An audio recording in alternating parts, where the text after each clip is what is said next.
வணக்கம் நண்பர்களே. ஸோ இந்த நம்ம பார்க்க போகிறோன்னா எல்ஜி வாஷிங் மிஷினில் இந்த ட்ரெயின் மோட்டரை வந்து எப்படி செக் பண்ணலாம் அப்படின்னு பார்க்கலாம். நிறைய வாஷிங் மிஷினில் பார்த்தீங்கன்னா தண்ணி வெளியே போகாது. ஸோ அது வந்து அடிக்கடி நிறைய வாஷிங் மிஷினில் கம்ப்ளைண்ட் வருது. ஸோ அது பார்த்தீங்கன்னா அந்த ட்ரெயின் மோட்டர் தான் கம்ப்ளைண்ட் இருக்கும். ஸோ இதிலே பார்த்தீங்கன்னா 2 ஸ்டெப் வரும். ஃபஸ்ட்டு ஸ்டெப்பில் பாதி வந்து உள்ளே போகும், அடுத்த ஸ்டெப்பில் ஃபுல்லாக உள்ளே போகும். அந்த பாதி ஸ்டெப்பு போகிறது வந்து ஒர்க் ஆகும், மறுபடியும் இன்னொரு ஆஃப் ஒர்க் ஆகாது. பாதி ஆஃப் ஒர்க் ஆனிச்சுன்னா உங்களுக்கு மிஷின் ஓடும், ஆனால் தண்ணி வெளியே போகாது. ஸோ அது எப்படி ஈஸியாக செக் பண்ணலாம் அப்படின்ட்டு பார்க்கலாம்.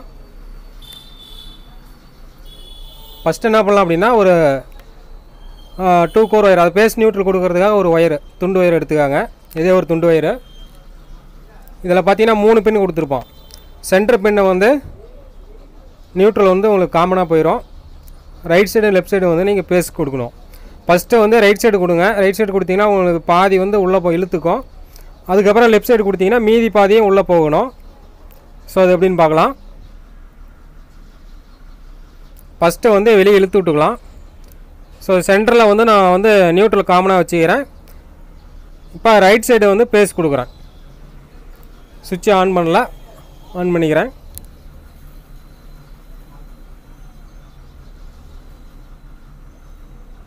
இப்போ பார்த்தீங்கன்னா உள்ளே இழுக்குது. ஓகே, இப்போ அடுத்த லெஃப்ட் சைடு நான் வந்து ஃபேஸை வந்து மாற்றுறேன், நியூட்ரலை காமனாக வச்சுக்கிட்டு. ஆனால் வந்து ஒர்க் ஆகலை, உள்ளே இழுக்கலை. ஆனால் உள்ள மிஷின் ஓடுற சவுண்டு கேட்குது. ஆனால் வந்து நம்மளுக்கு வந்து ரோப்பு வந்து வெளியே இருக்கிற அந்த ரோப்பு வந்து உள்ளே இழுக்கலை. ஸோ ஓகே, இப்போ அடுத்தது செக் பண்ணிக்கலாம். இது பார்த்தீங்கன்னா புது இதுலேயுமே கம்ப்ளைண்ட் வருது. நீங்கள் புதுசாக வாங்கிட்டு போனாலுமே ஃபஸ்ட்டு செக் பண்ணி வாங்கிட்டு வந்துடுங்க. ஏன்னா வாங்கிட்டு வந்துட்டால் ரிட்டர்ன் பண்ண மாட்டாங்க. ஓகே, இதில் கொடுக்குறேன் பாருங்கள். ஓகே, உள்ள பாதி இழுத்துக்குச்சு. இப்போ லெஃப்ட் சைடு வைக்கிறேன் பேச. இப்போ பார்த்தீங்கன்னா உள்ளே வந்து ஃபுல்லாகவே இழுத்துக்குச்சு.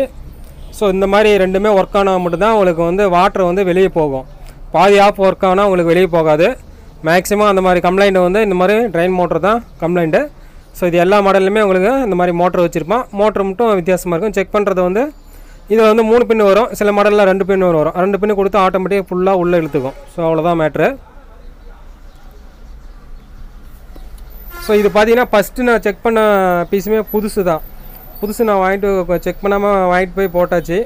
போட்டு பார்த்தீங்கன்னா ஒர்க் ஆகலை. அப்புறம் மறுபடியும் செக் பண்ணி பார்த்தோம்னா பாதி வந்து ஒர்க் ஆகுது, பாதி ஒர்க் ஆகலை. ஸோ மறுபடியும் கொடுத்தா நான் ரிட்டன் கிடையாது, இன்னொரு பீஸ் தான் வாங்கிட்டு வந்து உங்களுக்கு செக் பண்ணி காமிக்கிறேன். அதனால் நான் நெக்ஸ்ட் டைம் வாங்கும்போது நான் அங்கேயே செக் பண்ணிட்டு வந்துட்டேன். நீங்களே வந்து புதுசு வாங்கினீங்க அப்படின்னா அங்கேயே செக் பண்ணிட்டு வந்துடுங்க. ஓகே, இந்த மாதிரி தான் ஈஸியாக நம்ம பேஸ் நியூட்ரல் கொடுத்து செக் பண்ணிக்கலாம். ஸோ இந்த வீடியோ பிடிச்சிருங்கன்னு நினைக்கிறேன். வீடியோ பிடிச்சிருந்தா லைக் அண்ட் ஷேர் கமெண்ட் பண்ணுங்கள். நெக்ஸ்ட் இதே மாதிரி இன்னொரு புத்தமுதிய தகவலோட சந்திக்கிறேன். நன்றி, பாய்.